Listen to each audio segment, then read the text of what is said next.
ನಾವು ಎಲೆಕ್ಟ್ರಿಕಲಲ್ಲಿ ಇದು ಬೆಟ್ರಿ ಇರುತ್ತೆ ಅಂತ ನಂಬೋದು. ಮತ್ತು ಇನ್ನೊಂದೇನು ಹಳ್ಳ ದಿಣ್ಣಿ ಏನಾದರೂ ಹೋಯ್ತಂದರೆ ಹಿಂದೆ ಕೂತಿರೋರು ಪ್ರಾಣ ಹೊರಟೋಗುತ್ತೆ, ಅಷ್ಟು ಕುಲ್ಕುತ್ತೆ ಗಾಡಿ.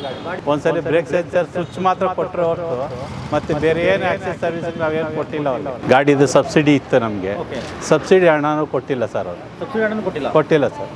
80,000 ರೂಪಾಯಿ ಸಬ್ಸಿಡಿ ಹಣ ಬರಬೇಕಾಗಿತ್ತು, ಇದುವರೆಗೂ ಸಬ್ಸಿಡಿ ಹಣ ಬರಲಿಲ್ಲ. ಇಲ್ಲ ಕೇಳಿದೆ, ಅದೆಲ್ಲ ಲೆಸ್ ಆಗಿನೇ ಬರುತ್ತೆ ಅಂತ ಹೇಳ್ತಾರೆ. ಭಾಳ ಸುಳ್ಳು ಮಾಹಿತಿ ಇದೆ.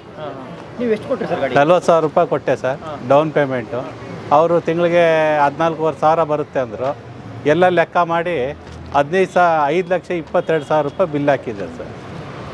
40,000 ರೂಪಾಯಿ ಡೌನ್ ಪೇಮೆಂಟು, ಮಿಕ್ಕಿದ 36 ತಿಂಗಳು EMI, 14,500 ಚಿಲ್ಲರೆ ಲೋನ್ ಕಟ್ಟಬೇಕು. Close by 15,000. ಆ ಲೆಕ್ಕ ಮಾಡಿದ್ರೆ 5,22,000 ಬರುತ್ತೆ. ಲೆಕ್ಕ ನೋಡಿದ್ರೆ ನಾವು ಕಾರ್ ತೊಗೊಬೋದು ನೋಡಿದ್ರೆ ಅಷ್ಟು ಎಕ್ಸ್ಪೆನ್ಸಿವ್ ಇದೆ. ಹಾಂ, ಈಗ ಕ್ಯಾಶ್ ಕೊಟ್ಟರೆ ಎಷ್ಟು ಪ್ರೈಸ್ ಅಂತ ಹೇಳಿದರು? ಕ್ಯಾಶ್ ಕೊಟ್ಟರೆ ಅವರು ಆ ಟೈಮಲ್ಲಿ 4 ಲಕ್ಷ ಹೇಳಿದ್ರು ಅವಾಗ ನಾವು ತಗೊಳ್ಳೋವಾಗ. ಹಾಂ, ಈಗ ಸೆಂಟ್ರಲ್ ಗೌರ್ಮೆಂಟಿಂದ ಈಗ ಬಂದಿರೋದಕ್ಕೆ ಏನೋ ಒಂದು 10-20,000 ರೂಪಾಯಿ ಈಗ ಕಮ್ಮಿ ಆಗಿರಬೇಕು. ಅವಾಗ ನಾವು ತಗೊಳ್ಳೋದು 4 ಲಕ್ಷ ರೂಪಾಯಿ ಹೇಳಿದ್ರು ಸರ್. 4 ಲಕ್ಷ ರೂಪಾಯಿ ಹೇಳಿದ್ರು. ಓಕೆ, ಈಗ ತೊಗೊಂಡ್ಮೇಲೆ ಏನಾದ್ರು 2 ವರ್ಷ ಆಯ್ತು, ಏನಾದ್ರು ಪ್ರಾಬ್ಲಮ್ಸ್ ಬಂದಿತ್ತು ಗಾಡಿ? ಹೌದು ಸರ್, ಬ್ರೇಕ್ ಸೆನ್ಸರ್ದೆಲ್ಲ ಪ್ರಾಬ್ಲಮ್ ಇತ್ತು. ಮತ್ತು ಹೋದರೆ ಅವ್ರೇನು ಮಾಡೋದು, ಇಲ್ಲ ಬ್ರೇಕ್ ಸೆನ್ಸರ್ದು ಏನು ತೊಂದರೆ ಇಲ್ಲ ಅಂದ್ಬಿಟ್ಟು ಒಂದ್ಸಲಿ ಬ್ರೇಕ್ ಸೆನ್ಸರ್ ಸ್ವಿಚ್ ಮಾತ್ರ ಕೊಟ್ಟರೆ ಹೊರತು ಮತ್ತು ಬೇರೆ ಏನು ಆಕ್ಸೆಸ್ ಸರ್ವಿಸಿಗೆ ನಾವೇನು ಕೊಟ್ಟಿಲ್ಲ ಅವ್ರಿಗೆ. ಯಾಕಂದ್ರೆ ಏನು ಸರ್, ಮೈಲೇಜ್ ಬರುತ್ತೆ ಸರ್. ಒಂದು ರೋಡ್ ಖಾಲಿ ಇತ್ತಂದರೆ, ರೋಡು ಯಾವ ಟ್ರಾಫಿಕ್ ಇರ್ಬೋದು, ನಾನ್ ಸ್ಟಾಪ್ ಓಡಿಸ್ರೂ 160ವರೆಗೂ ಬರುತ್ತೆ ಸರ್.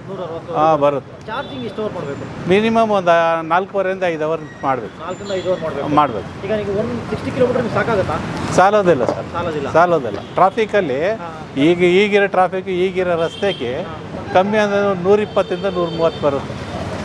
ಅಷ್ಟೆಲ್ಲ ಆದರೆ ವರ್ಕೌಟ್ ಆಗಲ್ಲ. ಹಾಂ, ಏನೂ ಆಗಲ್ಲ, ಕಷ್ಟ ಆಗುತ್ತೆ. ಈಗ ನೀವು ಅಪೇಸಿಟಿನ ಯಾಕೆ ತೊಗೊಂಡ್ರಿ? ಬೇರೆ ಗಾಡಿಗಳು ತುಂಬ ಇತ್ತಲ್ಲ. ಇಲ್ಲ, ಇದು ಯಾಕಂದ್ರೆ ಇದು ಹಳೇದು, ಇದು ಕಂಪನಿ ಹಳೇದು. ಬಜಾಜ್ ಬಿಟ್ಟರೆ ಅಪೆ.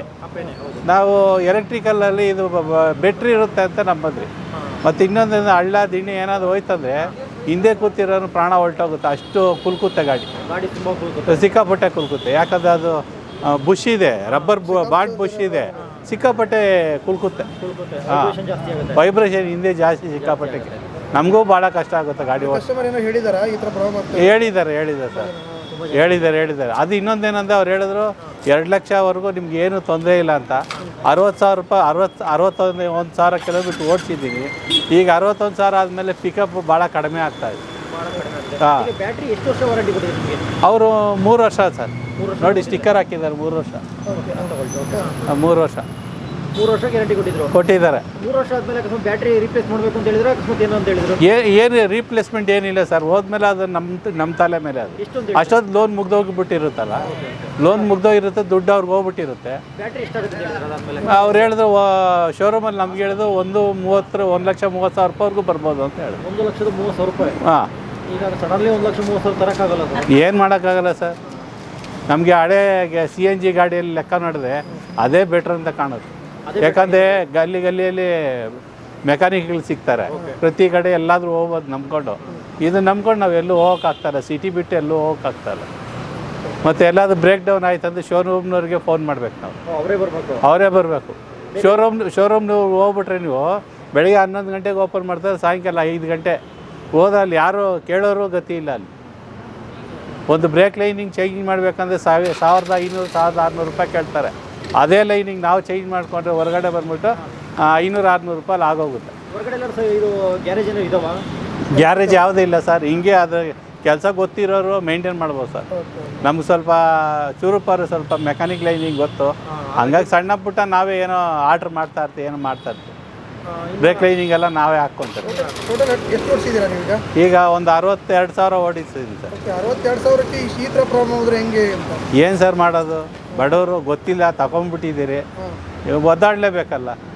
ಕೆಲವರು ಬೇರೆ ಕಂಪ್ನಿ ಗಾಡಿಗಳು ಚೆನ್ನಾಗಿದೆ ಅಂತ ಹೇಳ್ತಾರೆ. ನಾವು ಕೆಲವು ರಿವ್ಯೂ ತೆಗೆದಾಗ ಎಲೆಕ್ಟ್ರಿಕ್ ಗಾಡಿ ಪರವಾಗಿಲ್ಲ ಸರ್, ಕಂಪೇರ್ ಬೇರೆ ಗಾಡಿ ನೋಡ್ಕೊಡ್ರಿ ಅಂತ ಹೇಳ್ತಾರೆ ಸರ್. ಅದು CNG ಗ್ಯಾಸಲ್ಲಿ ನಿಮಗೆ ಒಂದು 500 ರೂಪಾಯಿ ಗ್ಯಾಸ್ ಹಾಕಿದ್ರೆ ಇದರಲ್ಲಿ ಒಂದು 200 ರೂಪಾಯಿ 150 ಇಂದ 200 ರೂಪಾಯಿ ಒಳಗಡೆ ಕರೆಂಟಿಗೆ ಆಗುತ್ತೆ.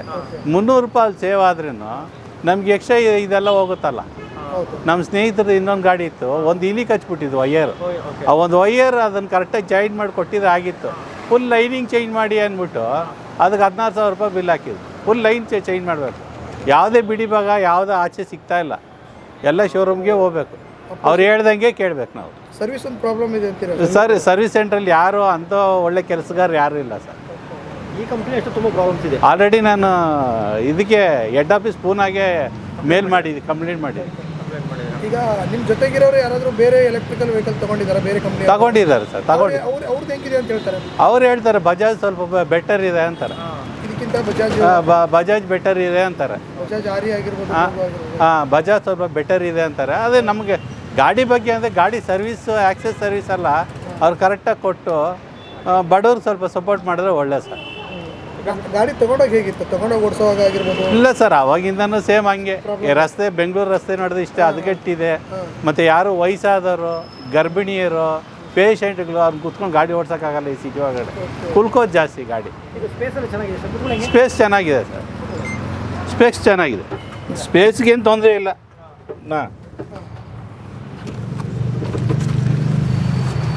ಸ್ಪೇಸ್ಗೆಲ್ಲ ಏನು ತೊಂದರೆ ಇಲ್ಲ ಸರ್.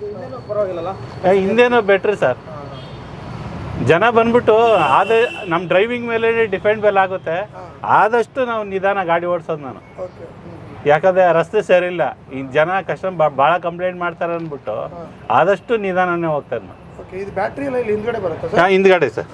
ಇಲ್ಲಿ ತೋರಿಸಿ ಸರ್, ಇಲ್ಲಿ ಬರುತ್ತೆ ಸರ್. ಇದು ಬಂದ್ಬಿಟ್ಟು ಇದ್ರದ್ದು ಸರ್, ಮೀಟ್ರದ್ದು. ಮೀಟರ್ ಬೇರೆ ಬ್ಯಾಟ್ರಿ ನೋಡಿ, ಇಲ್ಲಿ ಇದು ಮೀಟ್ರದ್ದು. ಇದು ಈ ಮೀಟರ್ಗೆ? ಇದು ಮೀಟ್ರಿಗೆ. ಈ ಬ್ಯಾಟ್ರಿ ಹೋದ್ರೆ 1,800 - 2,000 ರೂಪಾಯಿ ಇದಕ್ಕೆ. ಚಿಕ್ಕ ಬ್ಯಾಟ್ರಿಗೆ? ಚಿಕ್ಕ ಬ್ಯಾಟ್ರಿಗೆ. ಇನ್ನು ಮಾಮೂಲಿ ಎಲ್ಲ ಹಂಗೆ ಇದೆಯಾ? ಡಿಸ್ಪ್ಲೇದಲ್ಲೆಲ್ಲ ಡಿಸ್ಪ್ಲೇ ನೋಡಿ, ಡಿಸ್ಪ್ಲೇ ಇದು ಏನೇನು ತೋರಿಸುತ್ತೆ ಸರ್? ನೋಡಿ ಇಲ್ಲಿ ಬ್ಯಾಟ್ರಿ. ಓಕೆ, ಬ್ಯಾಟ್ರಿ ಪರ್ಸೆಂಟೇಜು ಅಷ್ಟೇ. ಇದು 1, 2, 3 3ನೇ ಪರ್ಸೆಂಟೇಜಲ್ಲಿ ಇದೆ ಈಗ. ಎಷ್ಟು ಓಡಿದೆ ಅಂತ ತೋರಿಸುತ್ತೆ. ಹಾಂ, ಕಿಲೋಮೀಟರ್ ತೋರಿಸುತ್ತೆ. ಕಿಲೋಮೀಟರ್ ನೋಡಿ 63,717 ಕಿಲೋಮೀಟ್ರ್ ಓಡಿದೆ. ಓಕೆ. ಹಾಂ, ಅದ್ಮೇಲೆ 6 N ರಿವರ್ಸ್ ಮೋಡ್ ಆ ಥರ ಎಲ್ಲ ಇದೆ ನೋಡಿ. ಇದು ಸ್ವಿಚ್ ಹಾಕಿದ್ರೆ ಕೊಟ್ಟವ್ರು ಅವರು. ಹಾಂ, ನ್ಯೂಟ್ರಲ್ಲು, ರಿವರ್ಸ್. ಹಾಂ, ಓಕೆ, ಅದೊಂದು ಆಪ್ಷನ್ ಕೊಟ್ಟಿದ್ದಾರೆ ಅಷ್ಟೇ. ನೋಡಿ, ಇದು ಬ್ರೇಕ್. ಬಿ ಅಂದ್ರೆ ಏನು ಸರ್ ಅದು? ಯಾವುದು? ಎಫ್ ಅಂದ್ರೆ ಫಾರ್ವರ್ಡ್. ಇದು ಬಿ ಹಾಕಿದ್ರೆ ಐ ಮೋಡು. ಸ್ಪೀಡ್ ಸ್ವಲ್ಪ ಜಾಸ್ತಿ, ಸ್ವಲ್ಪ ಸ್ಪೀಡ್ 55 ಮೇಲೆ ಹೋಗಲ್ಲ. ಓಕೆ ಓಕೆ ಓಕೆ, 55 ಮೇಲೆ ಹೋಗಲ್ಲ. ಇದು ಎಫ್ 45ವರೆಗೂ ಹೋಗುತ್ತೆ. 45ವರೆಗೂ ಸ್ಪೀಡ್. ಓಕೆ. ಇದು ಹಾಕಿದ್ರೆ 55ವರೆಗೂ ಹೋಗುತ್ತೆ. ಓಕೆ. ಇದೇನು ಸರ್ ಇದು? ಯಾವುದು? ಇದು ಬಂದ್ಬಿಟ್ಟು ಇದು ಕಂಟ್ರೋಲ್, ಫುಲ್ಲು ಕಂಟ್ರೋಲರ್. ಇದು ಬಂದ್ಬಿಟ್ಟು ನೋಡಿ, ಇದು ಬ್ರೇಕ್ ಸ್ವಿಚ್. ಇದು full sensor control, sensor switch. ಇದು ಈ ಸ್ವಿಚ್ಗೆ ಬಂದ್ಬಿಟ್ಟು ಹಾಕ್ತಾರೆ 3,500-800 ರೂಪಾಯಿ ಅಂತ ಹೇಳ್ತಾರೆ. ನೋಡಿ, ಬಿರಿ ಇದೊಂದೇ ಒಂದು ಸ್ವಿಚ್. ಎಲ್ಲ ಗಾಡಿಯಲ್ಲೂ ಪ್ರಾಬ್ಲಮ್ ಇದೆ. ಎಲ್ಲ ಪ್ರತಿಯೊಂದು ಗಾಡಿಯಲ್ಲೂ ನೀವು ಎಲ್ಲ ಕೇಳಿದ್ದೀರಿ ಆಲ್ಮೋಸ್ಟ್. ಹೌದು, ಭಾಳ ಜನ ಕೇಳಿದ್ದೀರಿ ಸರ್. ಭಾಳ ಪ್ರಾಬ್ಲಮ್ ಇದೆ. ಪ್ರಾಬ್ಲಮ್ ಅಂತಲ್ಲ, ಅದು ಹೋಗ್ತಾ ಇರುತ್ತೆ. ಅದು ಇದೆ ಅಂತ ಅಪೆಸಿಟಿ ಅಂತಲ್ಲ, ಎಲ್ಲ ಎಲೆಕ್ಟ್ರಿಕಲ್ ಗಾಡಿಯಲ್ಲಿ ಹೋಗ್ತಾ ಇದೆ. ಈಗ ಈ ಮಳೆ ಬಂದಾಗ ಈಗ ಬೇರೆ ಗಾಡಿಗಳೆಲ್ಲ ನಿಂತ್ಕೊಳ್ತವೆ, ಇದೇನು ಆ ಥರ ನಿಂತ್ಕೊಳ್ತಾ? ದೇವ್ರ ಪುಣ್ಯಕ್ಕೆ ಏನು ನಿಂತ್ಕೊಂಡಿಲ್ಲ ಸರ್. ನೀರಲ್ಲೆಲ್ಲ ಓಡಿಸಿದ್ದೀನಿ. ಟ್ರಾಫಿಕ್ ಜಾಮ್ ಆದಾಗ ನೀರು ನಿಂತ್ಕೊಂಡ್ಬಿಟ್ಟಿತ್ತು. 2 ಅಡಿವರೆಗೂ ನಿಂತಿದೆ, 3 ಅಡಿ ನಿಂತಿದೆ. ಏನೋ ಭಗವಂತನ ಇಚ್ಛೆ, ಹೋಗ್ಲೇಬೇಕು, ಹೋಗಿದ್ದೀನಿ. ನಿಂತಿಲ್ಲ ಸರ್. CNGಗೆಲ್ಲ ಬೀಟ್ ಮಾಡ್ಕೊಂಡು ಹೋಗಿದ್ದೀರಿ. ಹಾಂ, ಮಾಡಿದ್ದೀರಿ. ಸರ್ವಿಸ್ ಚೇಂಜ್ ಮಾಡ್ಕೊಂಡ್ರೆ ಬೆಟರ್ ಆಗುತ್ತೆ ಅಂತ ಹೇಳ್ತೀರಾ ನೀವು? ಅದೇ ಸರ್ವಿಸ್, ಆಕ್ಸೆಸ್ ಸರ್ವಿಸ್ ಎಲ್ಲ ಸ್ವಲ್ಪ ಕೊಟ್ಟು, ಮತ್ತು ಇದಕ್ಕೆ ಏನಿದೆ ಸಬ್ಸಿಡಿ, ಡ್ರೈವರ್ಗಳಿಗೆ ಏನು ಕೊಡಬೇಕಾಗಿರೋದು ಅಂತ ಕೊಟ್ಟು, ಗಾಡಿ ಆಕ್ಸೆಸ್ ಸರ್ವಿಸ್ ಕರೆಕ್ಟಾಗಿ ಕೊಟ್ಬಿಟ್ರೆ ಬೆಟರ್ ಸರ್. ಬೇರೆ ರೂಪ್ ಮಾತ್ರ ಸರ್, ಇದೇನಿಲ್ಲ. ರೆಡಿಮೇಡ್ ಇದು ಅವರೇ ಫಿಟ್ ಮಾಡಿಕೊಡ್ತಾರೆ. ಅವರೇ ಫಿಟ್ ಮಾಡಿಕೊಡ್ತಾರೆ ಸರ್. ಏನಿಲ್ಲ ಸರ್, ಪರ್ಮನೆಂಟ್ ಇಲ್ಲ. ಇನ್ನು ಏನಂತ ನಮ್ಗೆ ಗೊತ್ತಿಲ್ಲ. ಈಗ ಪಾಸಿಂಗ್ ಇದೆ, ಬರೋ ತಿಂಗಳು ಹೋದ್ರೆ ಗೊತ್ತಾಗುತ್ತೆ. ಇದ್ದಿಲ್ಲ. ಬ್ಯಾಟ್ರಿ ಚಾರ್ಜ್ ಎಲ್ಲಿ ಮಾಡ್ತೀರಾ ನೀವು? ಮನೆಯಲ್ಲೇ ಮಾಡ್ತೀನಿ ಸರ್. ಇದು ಮನೆಯಲ್ಲಿ ಇದು ಮಾಡ್ಕೊತೀನಿ. ಇದು ನೋಡಿ, ಹೊಸ ಬ್ಯಾಟ್ರಿ. ಇದು ದೊಡ್ಡ ಬ್ಯಾಟ್ರಿ. ಇದು ಇದಕ್ಕೆ ಅವ್ರು ಹೇಳಿದ್ರು 1,30,000 ರೂಪಾಯಿವರೆಗೂ ಆಗುತ್ತೆ ಸರ್ ಅಂತ. ನೋಡಿ, ಎಲ್ಲೋ ವಾಟರ್ ವಾಶ್ ಮಾಡೋಂಗಿಲ್ಲ. ಅವ್ರು ಹೇಳಿದ್ರು ವಾಷಿಂಗ್ ಎಲ್ಲ ಮಾಡಬೇಡಿ, ಎಲೆಕ್ಟ್ರಿಕಲ್ ಶಾರ್ಟ್ ಆಯ್ತಂದ್ರೆ ನಮ್ಗೆ ಗೊತ್ತಿಲ್ಲ ಅಂತ ಹೇಳಿದ್ದಾರೆ. ಹೇಗೆ ಸರ್ ವಾಷಿಂಗ್ ಎಲ್ಲ ಅಂದರೆ? ಏನು ಮಾಡೋಕ್ಕಾಗಲ್ಲ ಸರ್, ಧೂಳು ಗೀಳು ಹೊಡ್ಕೊತೀರಿ ಅಷ್ಟೇ. ಹಾಂ, ಮಡ್ಗಾಡಲ್ಲಿ ನಾವು ಕೈ ಹಾಕ್ಬಿಟ್ಟು ತೊಳ್ಕೊತೀರಿ. ಈ ನೋಡಿ, ಬ್ಯಾಟ್ರಿ ಚಾರ್ಜಬಲ್ ಇಲ್ಲಿದೆ. ಆ ಪ್ಲಾಸ್ಟಿಕ್ ಕ್ಯಾಪ್ ತೆಗೆದಿದ್ರು, ನಾನೇ ರೆಡಿ ಮಾಡಿ ಹಾಕಿದ್ದೀನಿ. ಒಂದು ಕ್ಯಾಪು. ಇದು ಬ್ಯಾಟ್ರಿ ಚಾರ್ಜರ್. ಅದ್ರ ಕ್ಯಾಪ್ ಹೋಯ್ತು ಅದು. ಪ್ಲಾಸ್ಟಿಕ್ ಕ್ಯಾಪ್ ಅದು ಹೋಗ್ಬಿಡುತ್ತೆ, ಯಾರು ಕಿತ್ತಾಕಿದ್ರೆ ಹೋಗ್ಬಿಡುತ್ತೆ. ಇದು ನಾನೇ ರೆಡಿ ಮಾಡಿ ಹಾಕಿದ್ದೆ. ಬೀಗನ ಹಾಕೊಬೋದು. ನಾವು ಸುಮ್ಮನೆ ನಾವು ಮಾಡ್ಕೊಂಡಿದ್ವಿ. ಈಗ ಬೇರೆ ಕಡೆ ಎಲ್ಲರೂ ಚಾರ್ಜರ್ ಇದೆಯಾ ಸರ್? ಚಾರ್ಜಿಂಗ್ ಪಾಯಿಂಟ್ ಬೆಸ್ಕಾಮ್ ಲೈನಲ್ಲೇ ಇದೆ ಸರ್, ಹಾಕೊಬೋದು. ಎಷ್ಟು ಮಾಡ್ತಾರೆ ಸರ್? ಅಲ್ಲಿ ಒಂದೇ ಒಂದು ಸಲ ಹಾಕಿದೆ ಸರ್, ಒಂದು 130 ರೂಪಾಯಿನ ತಗೊಂಡಿದ್ದು. ಫುಲ್ ಚಾರ್ಜ್ಗೆ? ಫುಲ್ ಚಾರ್ಜ್ ಅಂತ ಇಲ್ಲ, ನಾನು ಒಂದು 2-3 ಅವರ್ ಹಾಕಿದ್ದೆ, ಒಂದು 130 ರೂಪಾಯಿನ ತಗೊಂಡಿದ್ದು. ಅಂದರೆ ಎಷ್ಟು ಯೂನಿಟ್ ಓಡುತ್ತೆ ಅದ್ರ ಮೇಲೆ ಚಾರ್ಜಸ್ ಮಾಡ್ತಾರೆ ಯಾವ ರೀತಿ? ಹೌದು ಸರ್, ಯೂನಿಟ್ ಮೇಲೇ ಬಿಲ್ ಬರೋದಲ್ಲಿ. ಅದೇ ಯಾರು ರೋಡಲ್ಲಿ ಹಾಕ್ಕೊಂಡು 4 ಅವರ್ 5 ಅವರ್ ಚಾರ್ಜ್ ಮಾಡೋಕ್ಕಾಗಲ್ಲ ಸರ್. ಸ್ವಲ್ಪ ಹೈ ಸ್ಪೀಡ್, ಇದನ್ನೇ ಹೈ ಸ್ಪೀಡ್ ಮಾಡಿ, ಇದನ್ನೇ ಸ್ವಲ್ಪ ಇಂಪ್ರೂವ್ಮೆಂಟ್ ಮಾಡಿ, ಒಂದು 200, ಇವಾಗ ಬಜಾಜಲ್ಲಿ ಬಂದುಬಿಟ್ಟು 250 ಅಂತ ಕೊಟ್ಟಿದ್ದಾರೆ. ಅದೇ ಥರ ಇದನ್ನು ಹಳೆ ಗಾಡಿಗಳಿಗೆ ಸ್ವಲ್ಪ ಮಾಡಿದ್ರೆ ಡ್ರೈವರ್ಗಳು ಸ್ವಲ್ಪ ಬದುಕೋ ದಾರಿ ಸಿಗ್ಬೋದು. ಸ್ವಲ್ಪ ಅಪ್ಗ್ರೇಡ್ ಆಗಬೇಕು, ಬೇರೆ ಕಂಪ್ನಿಗಳಿಗೆ ಕಂಪೇರ್ ಮಾಡಿದ್ರೆ ಸ್ವಲ್ಪ ಅಪ್ಗ್ರೇಡ್ ಆಗಬೇಕು. ಇವರು ಅಪ್ಗ್ರೇಡ್ ಆಗಬೇಕು. ಗಾಡಿ ಒಳ್ಳೆ ಸರ್, ಗಾಡಿ ಬಗ್ಗೆ ನಾವು ಇದಂತಲ್ಲ, ಮೇಯ್ನ್ ಸರ್ವಿಸ್ದು ಭಾಳ ಪ್ರಾಬ್ಲಮ್ ಇದೆ ಸರ್. ಮೈನ್ ಸರ್ವಿಸ್ ಇವಾಗ ನೋಡಿ 63,000 ಓಡಿದೆ, ನೋಡಿದ್ದೀರಿ. ಇವಾಗ ಗಾಡಿ ಎಕ್ಸ್ಲೇಟ್ರ್ ಕೊಟ್ಟರೆ ಪಿಕಪ್ ಲೋ ಆಗ್ತಾಯಿದೆ. 60,000 ಆದಮೇಲೆ ಆಟೋಮೆಟಿಕ್ ಲೋ ಆಗ್ತಾಯಿದೆ. ಅಂದರೆ ಬ್ಯಾಟ್ರಿ ವೀಕ್ ಆಗ್ತಿದೆ ಅಂತ. ವೀಕ್ ಆಗ್ತಾಯಿದೆ. ಮೋಟ್ರು ಇವಾಗ 60,000 ಓಡ್ತಲ್ಲ ಮೋಟ್ರು, ಬ್ಯಾಟ್ರಿ ಎಲ್ಲ ವೀಕ್ ಆಗುತ್ತಲ್ಲ. ಈಗ ಮೋಟ್ರಿಗೆ ಎಷ್ಟು ವರ್ಷ ವಾರಂಟಿ ಕೊಟ್ಟಿದ್ರು? ಎಲ್ಲ ಅಷ್ಟೇ ಸರ್, ಟೋಟಲ್ ಗಾಡಿಗೆ 3 ವರ್ಷ ಅಷ್ಟೇ. ನೋಡಿ ಸ್ಟಿಕ್ಕರ್ ಹಾಕಿದ್ದಾರೆ ನೋಡಿ, ಇಷ್ಟೇ.